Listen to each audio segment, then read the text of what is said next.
Hello मेरे class 10th के dear students. आप सभी का बहुत बहुत स्वागत है हमारा इस यूट्यूब चैनल में। आज के इस वीडियो में हम हिंदी का जो एग्ज़ाम होने वाला है 18 फरवरी को, उसको लेकर के एक वेरी इंपॉर्टेंट टॉपिक लेकर के आए हैं। अगर आप इस टॉपिक को इस वीडियो में देख लेते हैं तो आप लोगों का बोर्ड परीक्षा में 2 मार्क्स पूरी तरीके से क्लियर हो जाएगा, क्योंकि ये जो वीडियो है इसी वीडियो से सारा क्वेश्चन आएगा, यानी कि सारा क्वेश्चन यहीं से आएगा।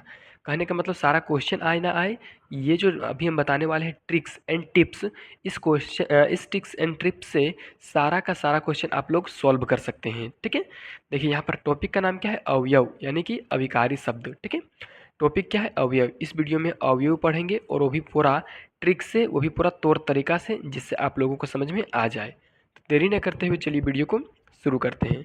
देखिए सबसे पहले यहाँ पर अब इन एग्जाम्पलों को हम देखेंगे। ठीक है, चलिए देखिए यहाँ पर क्या लिखा हुआ है, मैं यहाँ पढ़ता हूँ। ठीक है, जब इसी को हम लोग चेंज कर देंगे तो हो जाएगा मैं यहाँ पढ़ती हूँ। देखिए इसमें किस में चेंज हुआ है, तो लिंग में चेंज हुआ है, लिंग में बदलाव हुआ है। ठीक है ना, स्त्रीलिंग से पुल्लिंग हो गया। उस तरह से यहाँ देखिए हम यहाँ पढ़ते हैं, तो देखिए यहाँ पर मैं था और यहाँ पर मैं से हम हो गया, यानी कि एक वचन से बहुवचन हो गया है, तो यहाँ पर वचन में बदलाव हुआ है। ठीक है, उसी प्रकार से देखिए मैं यहाँ पढ़ता था। अब देखिए यहाँ पर यहाँ हूँ है, यहाँ हूँ है, यहाँ है, और यहाँ पर है था। तो जब था में बदलाव होगा, चाहे तो फिर यहाँ देखिए मैं यहाँ पढ़ूँगा, तो यहाँ देखिए दोनों में जो बदलाव हुआ है उसमें काल में बदलाव हुआ है। ठीक है ना, एक जो ये सेंटेंस है ये वर्तमान काल में है, ये हो गया है बदलाव भूतकाल में, और ये वाला भविष्य काल में। ठीक है, जब आप इस सेंटेंस को ध्यान से देखेंगे यहाँ पे देखिए मैं यहाँ पढ़ता हूँ।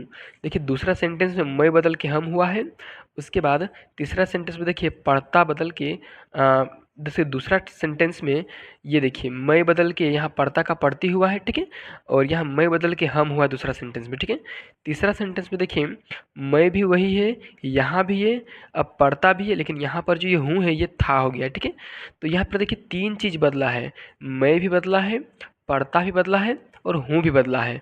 जो नहीं बदला है वो है यहाँ। ठीक है, क्या है, यहाँ, यानी कि यही वाला आपका है अवयव शब्द। कौन सा शब्द, अवयव शब्द, जिसको अविकारी शब्द भी आप बोल सकते हैं। ठीक है, तो इसका परिभाषा क्या बन जाएगा, इसका परिभाषा बन जाएगा जो शब्द लिंग वचन काल के दृष्टि से नहीं बदलते हैं उसे अवयव कहते हैं। देखिए ये जो यहाँ है ये किसी भी प्रकार से नहीं बदला है, ना ही लिंग में, ना ही वचन में, और ना ही काल में। तो ये वाला जो यहाँ शब्द है यही वाला हो जाएगा तेरा अवयव शब्द। कौन सा शब्द, अवयव शब्द। ये तो हो गया अवयव। अब समझते हैं अवयव का प्रकार। तो चलिए देखिए अवयव का कितना प्रकार है, तो अवयव के कुल 6 प्रकार है। कितने प्रकार है, 6। ठीक है, पहला प्रकार कौन सा है, तो विस्मयाबोधक अवयव। ठीक है, चलिए इसको समझते हैं।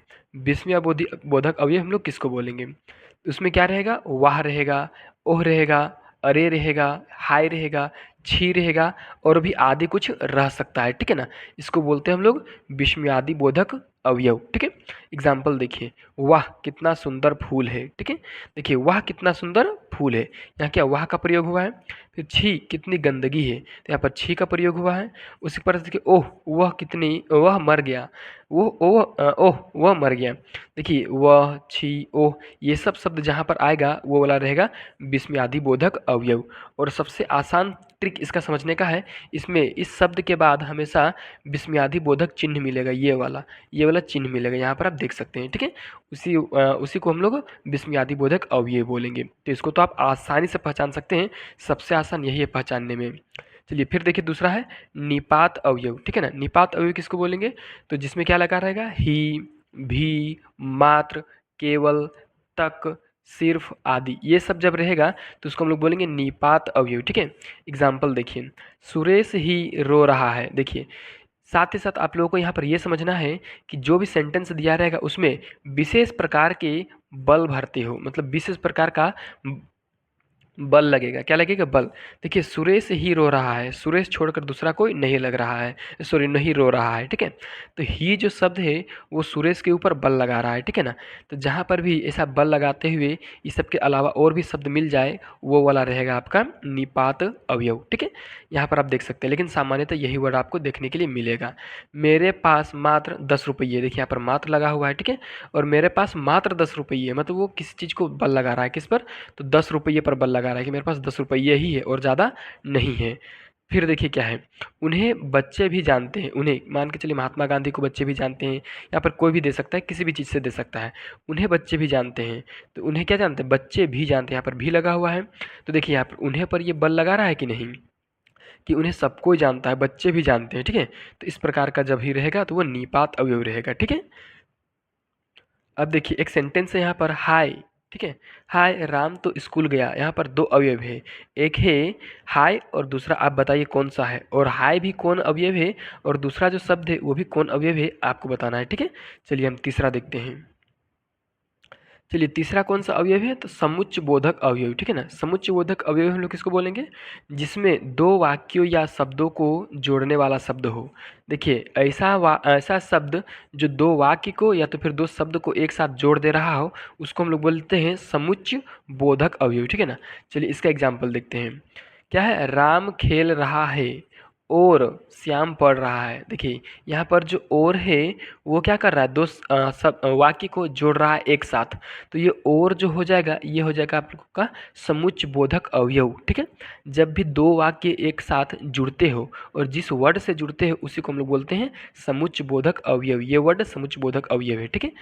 फिर देखिए विद्यार्थी जीवन अच्छा है क्योंकि बहुत कुछ सीखने को मिलता है। देखिए एक वाक्य है विद्यार्थी जीवन अच्छा है और दूसरा वाक्य बहुत कुछ सीखने को मिलता है, और इसको जोड़ का कौन रहा है, तो क्योंकि। तो ये जो क्योंकि ये हो जाएगा आप लोगों का समुच्च बोधक अवयव, ठीक है। चलिए फिर तो देखिए फिर तीसरा में क्या लिखे हैं, वरुण ने कहा कि वह कल आएगा।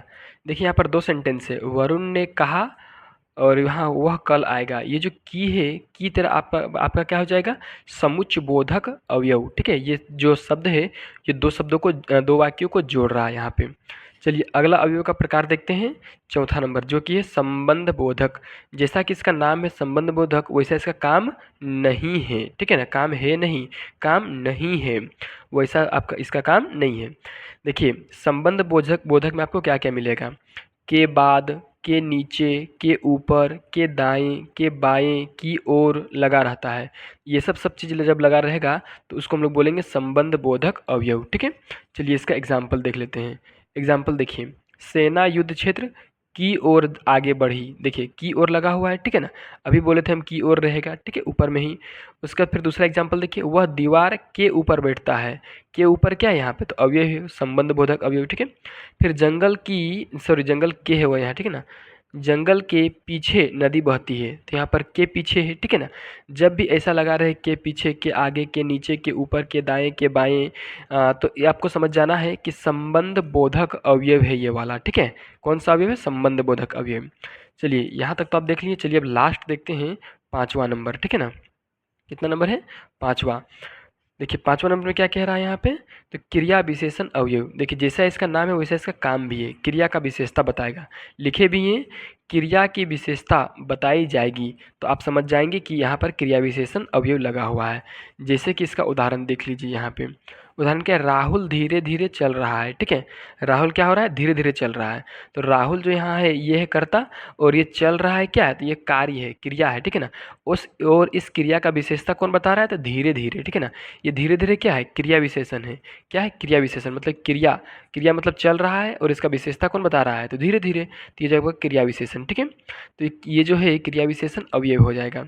फिर आगे देखिए, पवन जल्दी जल्दी भोजन कर रहा है। तो यहाँ पर जल्दी जल्दी क्या हो जाएगा आपका, ये हो जाएगा आपका क्रिया विशेषण अवयव, ठीक है। उसी प्रकार से अभी देखिए हम 6 प्रकार बताए थे, लेकिन मैनुअली 5 ही प्रकार आप लोगों को पढ़ लेना है, इसी से सारा क्वेश्चन आप लोगों का क्लियर हो जाएगा। देखिए ये जो क्रिया विशेषण है ये मुख्य रूप से 4 प्रकार का होता है, कालवाचक, स्थानवाचक, परिणामवाचक और एक रीतिवाचक, ठीक है ना। तो ये मैनुअली नहीं पूछा जाता है कौन कौन वाचक में आएगा, लेकिन ऊपर वाला जरूर पूछा जाता है। फिलहाल इसको थोड़ा सा समझ भी लीजिए आप लोग।